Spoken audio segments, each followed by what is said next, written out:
আমি সকলো সমিতি হৈ কিনি ধন্যবাদ জ্ঞাপন কৰিছোঁ। আমাৰ পেংগিৰি 2 নং টকপথাৰত অৱস্থিত আজি মহাশিৱপুৰাণ 16 তাৰিখৰ পৰা আৰম্ভ হৈছেহি। তাত আমাৰ ভক্তপ্ৰাণ সমূহ ইয়াত আমাক সহায় কৰিছে আৰু আমি আজি কলহ যাত্ৰাৰ কাৰণে ইয়াত সমাৱেশ হৈছোঁ।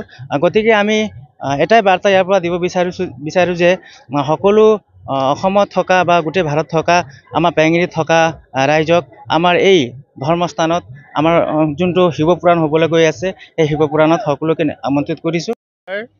শ্ৰী শ্ৰী শিৱ মহাপুৰাণ জ্ঞান যজ্ঞৰ আজি আমাৰ প্ৰথম দিন আমাৰ কলহ যাত্ৰা। আমি আজি 2 নং টকপথাৰ গাঁৱৰ উদ্যোগত লগতে পেংগিৰিবাসী সম্পূৰ্ণ ৰাইজৰ ভক্তপ্ৰাণ ৰাইজৰ সহযোগত আজি আমাৰ প্ৰথম দিন আমাৰ শ্ৰী শ্ৰী শিৱ মহাপুৰাণ যজ্ঞ আমাৰ সিদ্ধিবিনায়ক গণেশ মন্দিৰ 2 নং টকপথাৰ স্থিত তাত আমি আয়োজন কৰিব লৈছোঁ। তাত আমাৰ সকলোৱে আজি আমাৰ প্ৰথম কাৰ্যসূচী আমাৰ কলহযাত্ৰা।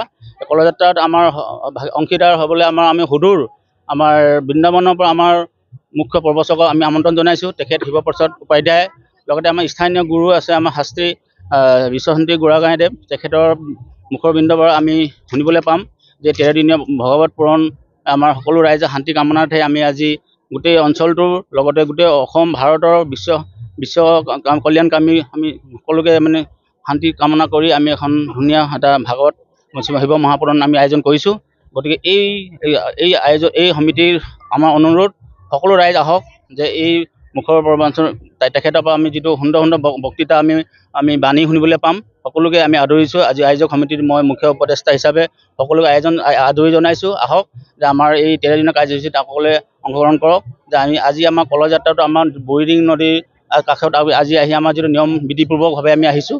গতিকে আমি আদৰি ইয়াৰ পৰা জল পানী গ্ৰহণ উঠাই লৈ তেওঁ তাত ভাগৱতত আমি কৰিম।